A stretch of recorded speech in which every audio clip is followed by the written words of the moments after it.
БШК çıksın! БШК çıksın!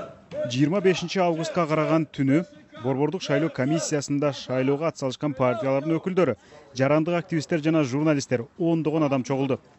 БШК жетекчилигинен Кыргызстан партиясы талапкерлердин тизмесин тапшырган убакытты так көрсөтүүнү талап кылышты. БШК өкүлдөрү Кыргызстан партиясы мыйзамда көрсөтүлгөн убакытта 24 август 18:00га чейин үлгүрүп калды партия деп айтышса, чогулгандар ага ишенишкен жок. Мыйзам боюнча 18:01 тапшырылса документтер. Четке чыгабы? Жок, мыйзамда 17:59 экен. Үлгүрүп тапшырганын далилдеген материалдарды көрсөтүүнү талап кылышты.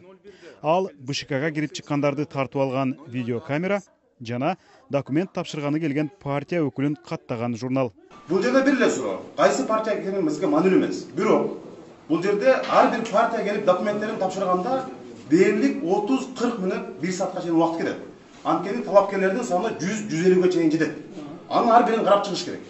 Биз азыр бул жерде Борбордук шайлоо комиссиясы стратегиялык объект. Алардын киргени, канча убакытта документ тапшырганы мисалы.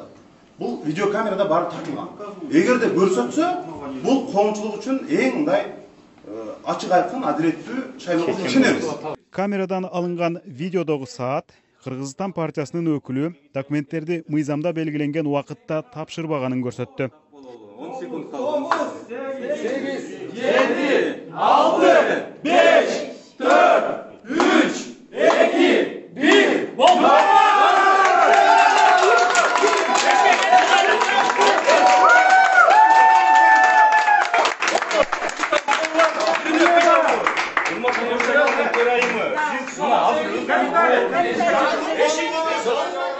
Мындан соң БШК өкүлү видео байкоодогу саат туура эмес 13 мүнөт тегерегинде айырма бар деп чыкты. Кыргызстан көргүлө. Вот он препятствует. Saat 18:02. Смотрим. Документтерди эме алып келишти. Шаршыналгы элек БШК аппараттын кызматкери болом. Мен саат 16:00'da ылдый түшкөн болчумун. 18:00'da кечиресиздер. 18:00'da ылдый түшкөн. Охранник Мужигит деген байке бар. Ал менден сурады, саат 18:00 болду, эшикти жаап берейинби деп. Мен саат караганда 18:00 ровно болгон. Мен аны өзүм жоопкерчиликти өзүм мойнума алып айта алам да. 18:00'да жабылган. Могу камеранын сааты туура эмес болушу мүмкүн деп айта алам. Чогулгандар буга ишенишкен жок.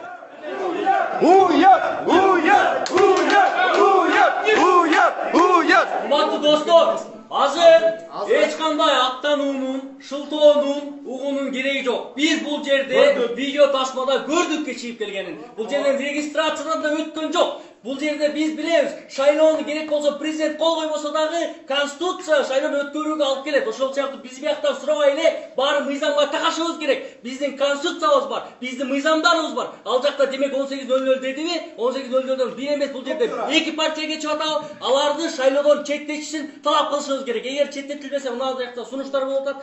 Биз комиссия түзүп бардык депутаттардан, ошол эле партиялардан, ошол эле жарандык коомдон биз көзөмөлгө алып талап коюшубуз керек. Анткени алар чектетилиш керек. Кайсы партия айырмасы жок, Кыргызстанбы, башкабы айырмасы жок, булар чектетилиш керек. Себеп кечиктиби? Демек ошол чектетилиш керек. Бул жоопкерчилик, да биз олай кылабыз. Андан соң залдагылар документ алып келген партиянын өкүлүн каттаган журналды талап кылышты. Журналды берсеңиздер. Журнал бериңиздерчи. Келиңиздер. Журнал.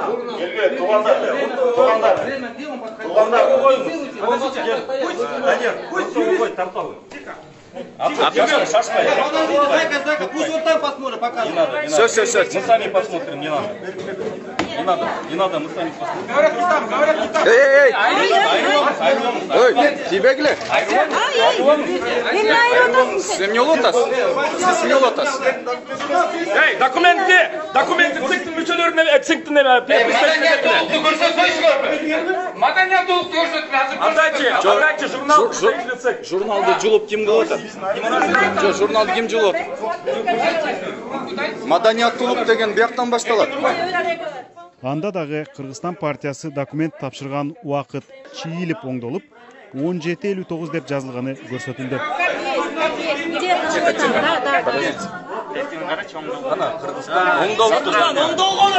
Оңдолду тур, оңдолуп тур. Оңдолуп тур.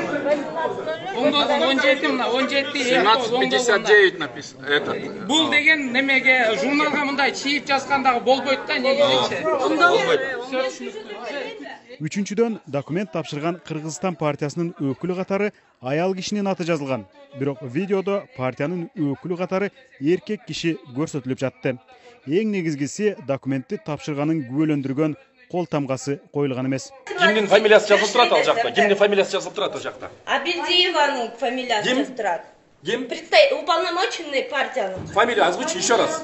А заходил-то другой человек.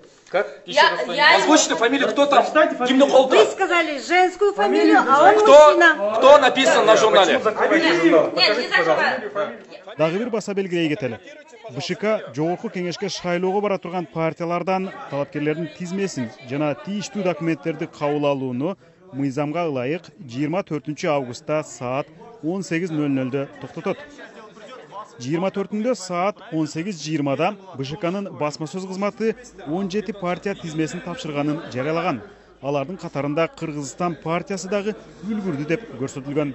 Көп өтпөй социалдык тармактарда Кыргызстан партиясы каттоого өтүүдөн кечигип, маселени жеңичинен чечүүгө аракет кылып жатканы тууралуу маалымат тараган.